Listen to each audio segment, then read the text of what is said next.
So when we bought this house, I knew that I wanted to update the house and the yard just to give it a much better curb appeal. So I'm going to show you in this video how we went about doing that. One of the first things we did was adding some hardscaping in here. We wanted somewhere to put a table or a bench or something, and so we added this little patio area to the front, and it made everything so much nicer. We just hired these guys to come in, and I think it's like 8 foot by 10 or something like that.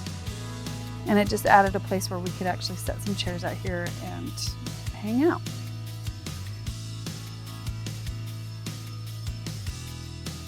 And then I also wanted to add a little bit of dimension to the actual landscaping. So I cut out some of this grass.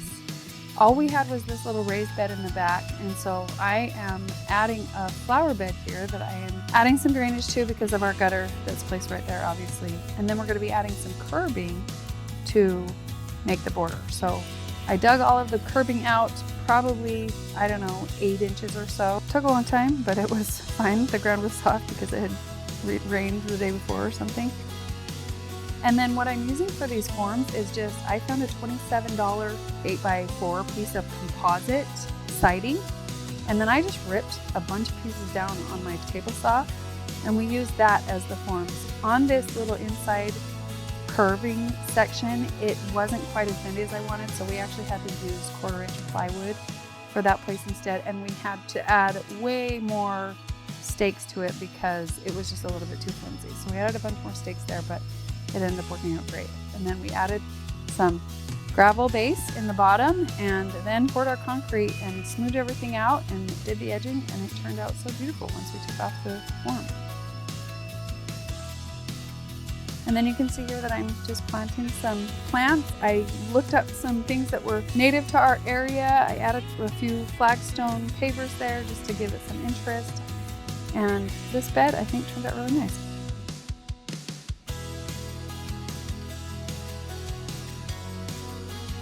So then we move on to the driveway extension. It's actually not extending our driveway. Our biggest problem here was that we would get out of our cars and be walking on grass because our driveway just wasn't very wide. And so I wanted to add a little sidewalk here. So I dug all of this out. We added some of the gravel base to it and tamped it down, and then I added a bunch of pavers here. We actually had taken out a paver patio in the backyard, so I had all of these left over. And this, I think, was such a perfect use for these pavers. It didn't cost us hardly anything to make this driveway extension, and I just tamped down some sand and got these pavers laid, and it made this walkway so much nicer so that we weren't just stepping on our grass and killing it and making it a muddy mess every time we got out of our vehicles. I also got my kids out here helping, and they loved it.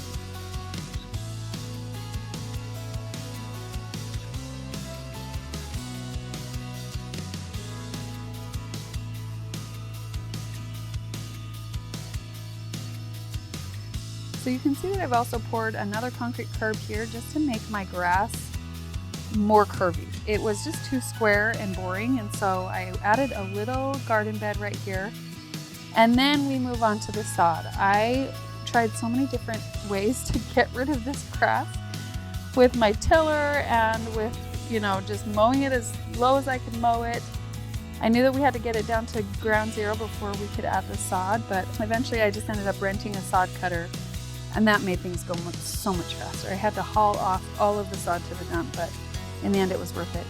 It was going to be a lot for sod for that much space, but I found a guy that said that if I came and picked it up, he would give me a 400 square foot roll for $100. And so I bought 3 of those, and that covered this area for $300 worth of sod, and it was a fantastic deal.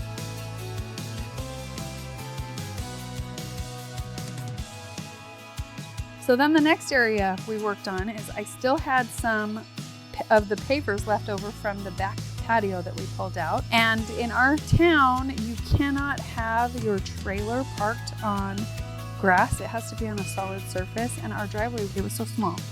So we decided that we were going to add a little trailer patio on this side using the extra pavers that we had. And this project was a humongous project. It was so much work digging out all of this stuff. I had to dig down way more than I thought that we had to dig. I just used my tiller to do it. We ran into some roots from a tree that had been taken out like, I don't know, 20 years ago probably. It just disintegrated everywhere. But We eventually got everything dug out. Did not know what we were doing. We poured sand down and then quickly realized that we should not have poured sand down. So I had to dig everything out and start again. And we also had to make sure that it was at a slope because there is a slight angle. We don't want any water pooling up.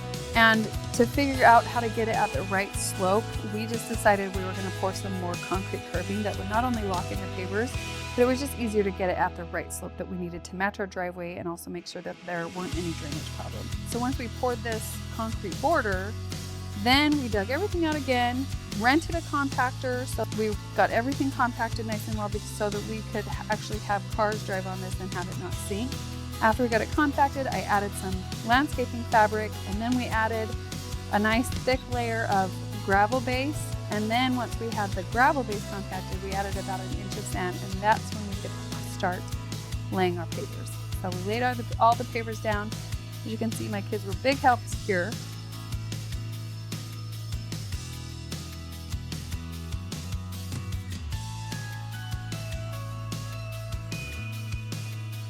And then once the pavers were down, we were able to add the polymeric sand in the cracks and put our trailer on it.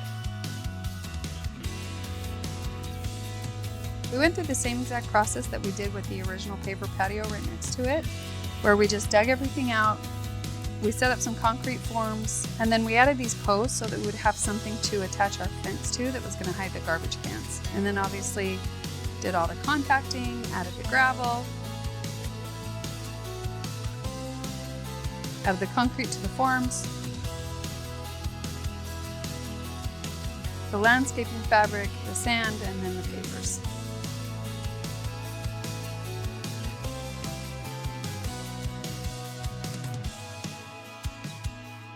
Once we had the posts up, I cut them down to size so that they were all level, and then we just used some pressure treated fence posts to make a little wall. I wanted to enclose the garbages all together and put a little gate on them. My husband was not about that, which I don't understand because it would have looked so much better. But this works. We had to wait a little while before we could stain it to match the arbor behind it just because of the pressure treated lumber needs to dry out, but it works. And now our garbages are off our driveway, which I am very happy about. The next project we have here is that I built this little mailbox stand. The one that we had was pretty janky and it was leaning over and made of plastic and it just wasn't working. So I added a post here with the concrete and then built a little bracket for it, and now I am attaching the mailbox to it. I also landscaped around our mailbox, which made it look so much better. And then we have this park strip. This was a very controversial project. So many people said, don't put anything in your park strip because you don't own it, the city owns it, blah, blah, blah. Anyway, I don't care about that. I want it to look nice. And the city was getting after us for constantly having weeds that were too high around the mailbox. So my solution was to make it look pretty by planting all of these plants in here, which we did, and it gave our home so much more curb appeal. I did this one a little bit differently. With my other garden beds, I added landscaping fabric. This one I decided not to do that. We were just going to add mulch over it and then just deal with weeds when they came. But this did cut back quite a bit on the weeds that grew in here anyway.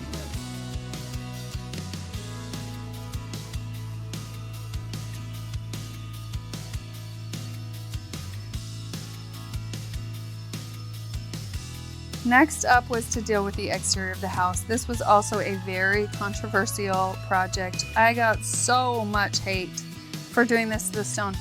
Fact of the matter is I don't love the stone. I think it's ugly. I think it's 70s. I think it's not pretty. And my house could look so much better and so much more classic and beautiful as a white house. And so that is what I did. I did some research to try to figure out what the best product for this was. The best product would be grout. Honestly, grout. I didn't use grout, I used thin set, which held up great. I got a lot of people saying that I used the wrong product and that I ruined the stone. But I just had some friends come over, we just mixed it up, and I used a sponge to smooth everything out. The reason why I wanted to add the grout in the first place is because these stones were so porous, they just had so many holes and divots, and if I would have just put paint over it, it would have looked way too textured and terrible. So the purpose of the grout was just to smooth out the texture, make it look not so crazy, and then tone it down quite a bit. And so that's what we did. And I had all my friends come and help. And then once we had all of the grout on and I had smoothed it out and made it look really nice, I wanted to match the color. It was a white thin set that I used, but it was still really dingy compared to the actual siding color. So I just went and got some stone masonry primer and I color matched the primer to my siding. I just took a piece of siding in and I color matched it. And then I just primed the whole thing. And this is what you're looking at right here is the primed stone. And I personally think it looks so much better. We also had our roof done because we had some damage done to it from the storm. And so I was able to change the roof color, which was a good move. Anyway, I think it's a big improvement. Some of you are not gonna agree, but let me know in the comments how you feel anyway.